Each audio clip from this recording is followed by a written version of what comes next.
ating Tatay Digong. Kaya tayo mga Pilipino ay nagkakaisa ngayon at isinisigawan natin sa buong mundo at sa International Criminal Court. Ibalik nila si Tatay Digong. Bring him home! Bring him home! Bring him home! Bring him home! At sa mga oras ito mga kababayan, para magpatotoo pa sa mga sakripisyo at mga ginawa ni Tatay Digong sa ating Pilipinas at magpapatotoo rin sa operasyon, sa panggigipit ng kasulukuyang administrasyon. Atin pong tawagin ang isa sa mga political vlogger na hindi iniwan si dating Pangulong Rodrigo Roa Duterte. Atin pong tawagin at bigyan po natin siya ng masigabong palakpakan para Bay!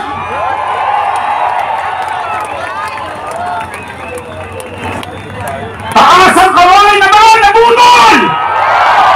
Sino dito ang mga nabudol? Hindi kasi kayo makinig. Biro lang, pero alam niyo po, hindi ko po talaga alam ang sasabihin ko dahil ilang araw na po kung walang tulog. Ilan dito ang walang tulog? Hindi kayo makatulog dahil sa nangyari kay Pangulong Duterte. Ilan sa atin?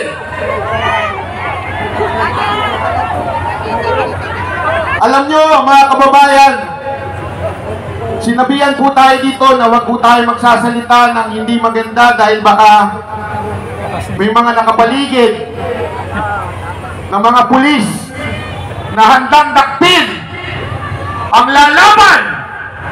Pero ito lang ang sasabihin ko sa inyo. Kayong mga pulis na naandyan, alam nyo sa puso nyo na mali ang ginawa ni Torre. Alam din nyo na abusado na ang gobyernong ito. Kung hanggang ngayon nagbubulag-bulagan pa kayo, anong tawag sa inyo? Traitor sa bayan na ito. Tandaan nyo mga kababayan, mga pulis, kayo ang kakausapin ko ngayon. Sinasabi nila na hindi applicable yung Article 59. Mali po yun. Bakit? Ginamit nila ang Article 7 para hulihin si Pangulong Duterte. Hindi pa pwedeng sundin ng isang article, yung isa hindi. Kahit ang Biblia sinabi yan. Tandaan nyo sa James 2 verse 10, basahin nyo. Sundin mo man ang lahat pero may mamiss kang isa, guilty ka sa lahat. Ang ginawa kay Pangulong Duterte ay labag sa ating batas. Kinidnap nyo ang aming Pangulo. Susubukan ko lang to the international media, this is not about Duterte and Marcos. This is not about America, US, Japan. No! This is about humanity. They kidnapped our president. What will you do? Uulitin ko po, hindi tayo nananawagan dito ng taguluhan, rebellion. Dahil ako po ay against yan. Dahil I believe in Romans 13 verse 1, submit to the authority. Pero, kailangan nating ilabas ang sama ng ating loob dahil yan ay protektado ng ating konstitusyon. Ito ang ginagawa namin ngayon. Ang aming damdamin ay nilalabas dahil mali ang ginawa ng gobyernong ito sa isang Pilipino. Nakita niyo si tatay kagabi? Kung hindi ka nadudurog doon, hindi ka Pilipino. Ang dami kong napanood mga kababayan, hindi ho sila political, pero nakita nila yun, nadudurog sila. Bakit? Ang isang Pilipino nakaupo sa puti. Akala ko ba malaya tayo? Akala ko ba malaya ang Pilipinas? Bakit Amerikanong puti ang umuusig sa ating Pangulo? Hindi kami nagagalit kung gusto nyo usigin sa Korte ng Pilipinas. Yan ang tama, due process yan eh. Pero puti, hindi kami papayag dyan. Mali po yan. Alam niyo po, yan ang ginawa sa KOJC. Marami sa atin ang hindi masyado pang naniwala nun. Baka naman hindi tuloy-tuloy ito. Hanggang kinulong si Pastor Kibuloy. Inusig ng mga maling warrant. Tapos sinunod nila si Pangulong Duterte. Ito ang tanong ko sa inyo. Kayo mga Pilipinong tulog pa, kailan kayo gigising pag may mangyari na kay Pangulong Duterte? Kung may mangyari na kay VP Sara, ikulong din siya? Kailan kayo magigising? Kaya mga kababayan, nananawagan po ako sa inyo, imulat natin ang mata ng mga kababayan natin. Dahil ako naniniwala sa iba't ibang parte ng probinsya, nagising na po sila. Kaya mga kababayan, ngayong araw ko meron lang akong isang tatawagin. Itong tao na to, noong pasasalamat sa Luneta, ay binu. Bakit? Nakinig siya kay Pangulong Duterte na huwag iboto ang bangag. Alam niyo po, bago mag-eleksyon noong 2022, 3 beses po ako pinatawag ni Pangulong Duterte at nag-uusap na kay kwentuhan. At tinanong ko sa kanya kung sino ba talaga ang gusto niyang maging susunod na Pangulo. Paulit-ulit niya sinasabi, ayaw niya kay Marcos. Ayaw niya. Pero alam ko na mabigat ang laban. Bakit? Naandun yung anak niya.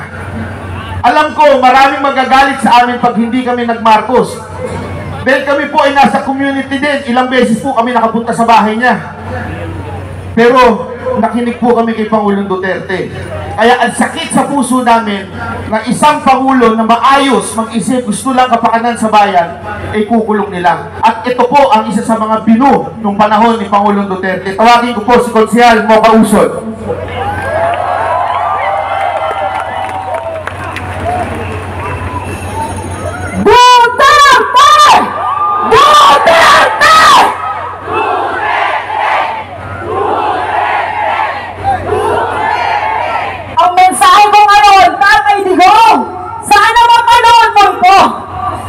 Hindi ka nang iiwanan. Tatay Digong, hindi mo kami iniwanan.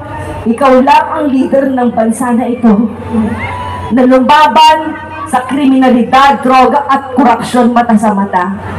Inalay mo, Tatay Digong, ang buhay mo para sa amin, para sa aming bayan. Kaya Tatay Digong, kung nakikinig ka at napapanood mo ito, hindi ka namin iiwan. Tatay Digong, kahit nandyan ka, mag-isa sa The Hague, the Netherlands, kasama mo kami. Lagi kang nasa aming panalangin. Tatay Digong, mahal ka namin. Mahal niyo po ba si Tatay Digong? Kaya po ako masaya ngayon kasi nakikita ko po yung mga muka noong nakasama natin noong kampanya. Taas ang kaway ng mga nakasama natin. Hindi po natin iiwanan si Tatay Digong. Panghuli na lamang po. Ngayon ako ay gustong kausapin po ang ating mga OFWs. May OFWs po dito at mga nanonood na mga kababayan po natin. Kung kayo ay naniniwala na may ginawang mabuti si Tatay Digong sa ating bansa.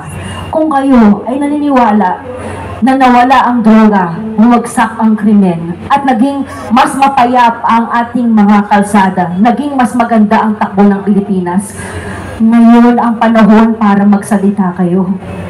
Ngayon ang panahon na umaksyon po tayo. Hindi ko po sinasabi na magrebelde tayo. Kahit isang tao lang ang pumunta rito, pupunta ako. Ganon din po ba kayo? Iparamdam po natin kay Tatay Digong ang ating pagmamahal at hindi po natin siya iiwanan. Ayun lamang po, maraming salamat po. Iisa lang ang kulang talaga dito eh. Sino? Si Tatay Digong. Kaya, bring back Tatay Digong! Bring PRRD home! Diyos na po ang bahala. Sabi sa Biblia, hindi mo ba? Vengeance is the Lord's. Maraming salamat po! Mabuhay ang Pilipinas!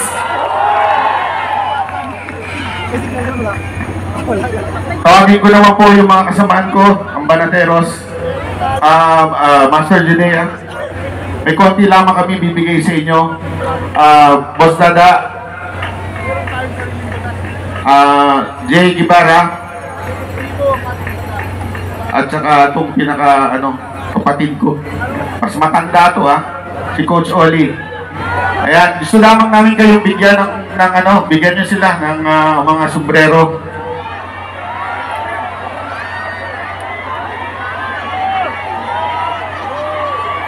Wag po tayo tatayo para hindi yun maano yung ating mga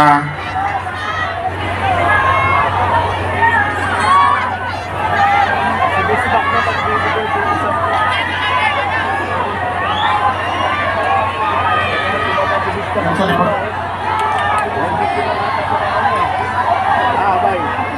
Dali po.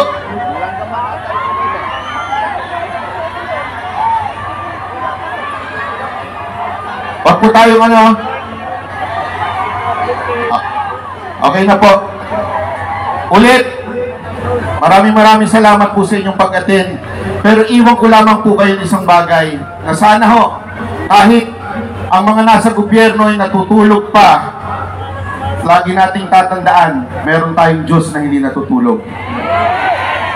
Tandaan ulit natin ang dalawang bagay na paulit-ulit ko sinasabi, puso at panalangin. Pwede ho ba ipanalangin natin gabi-gabi si Pangulong Duterte?